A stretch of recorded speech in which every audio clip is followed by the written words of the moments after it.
Mathematics में decision आपके लिए इम्पोर्टेंट टॉपिक है। एनडीए के लिए तो ही है, साथ के साथ आपके 12th बोर्ड के अंदर जितने भी बच्चे बैठ रहे हैं, स्टडी कर रहे हैं, उनके लिए भी इम्पोर्टेंट है।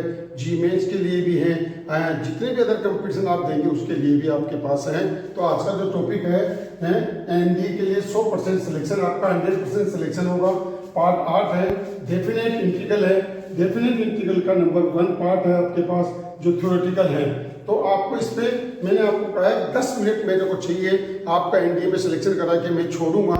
आप माने नहीं माने तो आपका एनडीए में सिलेक्शन 100% होगा। आप अपनी कोई से भी बुक से उठा के देखिए, अच्छा मैटर आपको मिलेगा। सबसे बेस्ट मैटर है आपके लिए, आपकी लाइफ के लिए। तो डेफिनेशन क्या है इसकी? डेफिनेट इंटीग्रल की इसकी डेफिनेशन है इफ वैल्यू इज फाइनाइट, जिसकी वैल्यू फाइनाइट है, फिक्स है, वो कहलाता है डेफिनेट इंटीग्रल। इसके अंदर प्लस सी नहीं लगेगा। तो देखिए डेफिनेट इंटीग्रल, तो if value is finite is called definite integral. ठीक है, अब देखिए इसका मेथड नंबर फर्स्ट क्या है? इसका मेथड फर्स्ट है ए से B F X D X. कोई भी फंक्शन आपके पास है, आप पहले उसका इंटीग्रेशन करेंगे, फिर लिमिट ए से बी लगाएंगे। F B minus F A, पहले अपर लिमिट रखोगे, फिर लोअर लिमिट रख के इसको सोल्व करोगे। वे है ए बराबर lower limit, B is upper limit. Upper limit ऊपरी सीमा, जैसे 2 से 3 एक्स स्क्वायर डी एक्स है। एक्स स्क्वायर का इंटीग्रेशन एक्स क्यूब अपॉन 3 है ना। तो 2 से 3 आपने लिमिट रखी, 3 का क्यूब, क्यों एक्स की जगह रखेंगे, इस एक्स की जगह 2 रखेंगे, F B minus F A लगाएंगे। 27 minus 8 upon 3 it means 19 upon 3 आपका इसका आंसर आएगा। आप अपनी कॉपी में नोट करिए, 100% आपका 12th बोर्ड में 100% नंबर भी आएंगे और एनडीए में भी सिलेक्शन होगा, अदर कंपटीशन में भी आपका सिलेक्शन होगा।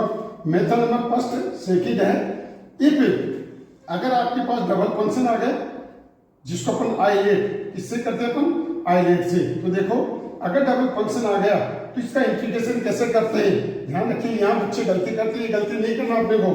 u v dx, ठीक है, आप पहले इसको लिखोगे, फिर टोटल के यहाँ पे लिमिट लगेगी, यहाँ लिमिट नहीं लगाना, ये गलती आपको नहीं करनी। u v dx टोटल को अपन सोल्व करेंगे, इसके बाद लिमिट लगानी है। एग्जांपल 0 से 1 x e की पावर x dx, फर्स्ट और सेकंड आइलेट के अकॉर्डिंग x e की पावर x 0 से 1, और जिसको फर्स्ट लिया कर उसका डेरिवेटिव, सेकंड का इंटीग्रेशन। तो देखो e की पावर x का इंटीग्रेशन क्या हो गया? e की पावर x होता है, तो e की पावर x का इंटीग्रेशन e की पावर x आ गया। x का डेरिवेटिव क्या हुआ? 1, e की पावर x का इंटीग्रेशन e की पावर x, तो इसका इंटीग्रेशन e की पावर x। अब e की पावर x का भी इंटीग्रेशन e की पावर x, इधर इस लिमिट को अपन लिखेंगे, एक e की पावर 1 माइनस 0 e की पावर x, e की पावर x का e की पावर x, 0 से 1 लिमिट हुई, e की पावर 1 माइनस e की पावर 0, e से e कैंसिल होगा, 1 इसका आंसर होगा। इसका आंसर क्या आएगा? 1। हाँ भाई, अपने कॉपी में नोट करें सभी बच्चे, करिए हैं। अब आगे देखिए method number third if function is change, अगर आप डेफिनेट इंटीग्रल में फंक्शन को चेंज करते हैं, फलन को बदलते हैं, तो लिमिट को भी बदलिए।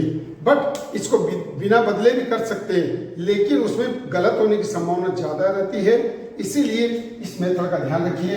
If function is change then limit is also change, अगर फलन को बदलते हैं तो सीमा भी बदलते हैं। जैसे 0 से 1 x dx upon 1 plus x square है, आपने इसको t सपोज किया, क्यों किया? इसका डेरिवेटिव लिया, 1 का 0 x स्क्वायर का 2x dx बराबर dt, x dx बराबर 1 अपॉन 2 dt, तो इसकी जगह 1 अपॉन 2 1 से 2 dt upon t, 1 upon t log t, क्यों 1 अपॉन t का इंटीग्रेशन log t हो गया। t की जगह अपन ने 2 रखा और 1 रखा, t के मान नहीं रखना अपने को, मैंने क्या कहा? फंक्शन को बदल दिया, लिमिट को बदल दिया आपने, ठीक है ना। ऐसा अपन कर सकते हैं। लिमिट कैसे बदला? देखो x बराबर 0 रखा मैंने, यहाँ पर 0 रखो, t बराबर 1 आ गए, x बराबर 1 रखो, 1 का स्क्वायर 1 1 2, तो इस तरह से लिमिट 1 से 2 आपके पास आ गई। dt upon t log t log 2 minus log 1 log m minus log 1 log m minus log n log m upon n, या log 1 की वैल्यू 0 होती है, ऐसा समझिए आप इसके अंदर। तो ये 3 मेथड है आपके पास केवल डेफिनेट इंटीग्रल के अंदर। निश्चित समाकलन के अंदर 3 मेथड हैं, इन 3 मेथड को लिखिए। आपके पास जो भी बुक है आप प्रत्येक सवाल को कर सकते हैं। अब इसके इसके साथ साथ इसकी प्रॉपर्टीज हैं। क्या क्या प्रॉपर्टीज हैं? ए से B F X D X. अगर आप लिमिट को अगर आपस में चेंज करते हो, अपर को लोअर, लोअर को अपर कर सकते हैं, लेकिन यहाँ माइनस का साइन लगेगा। जैसे 2 से 3 है, 3 से 2 कर दीजिए, आंसर में कोई फर्क नहीं पड़ेगा। प्रॉपर्टी नंबर 2, ए से B F X D X, A से B F T D T. अगर आप डेफिनेट इंटीग्रल में हो, x की जगह t रखते हो, तो लिमिट के आंसर में कोई फर्क नहीं पड़ता है, कोई इफेक्ट नहीं पड़ेगा। ए से B F X D X, अगर आपके पास लिमिट बड़ी है, आप तोड़ना चाहिए तोड़ सकते हैं। ए से a1, a1 से a2, a2 से b, अर्थात जो लिमिट आपने तोड़ी है, जो पार्ट्स आपने किए हैं, वो पार्ट्स इसके बीच में होना चाहिए। जैसे 2 और 5 है, 2 से 3, 3 से 4, 4 से 5 आप कर सकते हैं। अगर लिमिट सेम है, 2 से 2 है, अगर उस फंक्शन का आपको करना है, 0 आंसर आपके पास आएगा। 0 से n है, एफ एक्स डी एक्स है, इस n को नीचे ले सकते हैं। कब? जब ए प्लस एक्स बराबर एफ एक्स हो, तो बता सकते हो ऐसे फंक्शन को अपन क्या कहते हैं? Periodic function.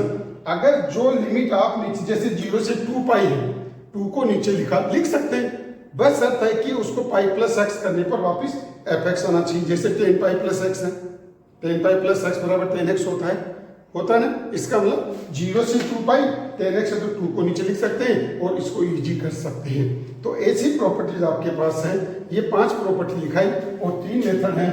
अगर आप इसको 10 मिनट देकर आप इन पे बेस्ड सवाल करते हैं, आपका एनडीए में 100% सिलेक्शन होगा। कोई से भी सवाल का पेपर आप उठा के देखिए, आपको इसके बाहर से कुछ भी नहीं मिलेगा, बोर्ड में भी नहीं मिलेगा और इसमें भी नहीं मिलेगा, ना जी मेंस में ना एडवांस में। तो ये सबसे इंपॉर्टेंट बातें हैं, तो आप अपनी कॉपी में नोट करके इसको सोल्व करिए। इसके बाद आपके आगे की प्रॉपर्टीज आपको मिलेगी, तो ज़्यादा से ज़्यादा आप इनको करें, आपका सिलेक्शन 100% होगा और बोर्ड के अंदर भी आप टॉप होंगे, आने वाली कंपटीशन में भी आप टॉप होंगे।